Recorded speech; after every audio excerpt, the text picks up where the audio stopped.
Hello everyone. Today's topic is compound interest, whereas principal we will take P, rate, R% per annum and time is n years. Now the first one is when interest is compound annually. We know very well it's easy. अगर compound annually होगा then we will take amount.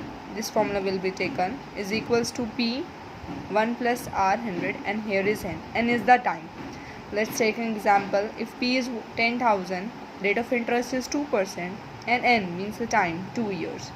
So the amount is 10,000, 1 plus 200, 1 plus 2 by 100 and 2 here is the years. So this is the formula we will take when the interest is compound annually. Now come to the second one, when interest is compound half yearly. Then this will be the formula.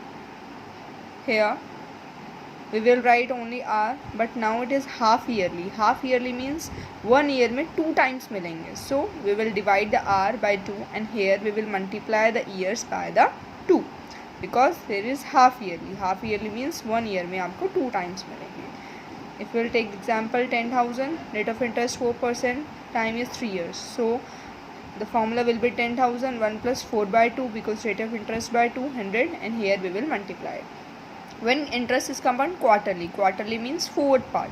If there is fourth part, here is second part because half yearly means 2 times मिलेगा. Quarterly means 4 bar because if we will divide 12 months with the 4, then we will get the 3 months, 3 months, 3 months. We will get the 4 quarters. So we will divide it by 4 and here we will multiply the time with the 4. So this is the example. Now when interest is compound annually but time is in the fraction, अगर time fraction में हो like 3 2 by 5 years, then what we will do, we will use this simple formula first of all for the 3 years for this one which is not in fraction, and for the fraction 2 by 5 we will write it here like this 2 by 5 R. Okay, this is formula when the time is given in the fraction.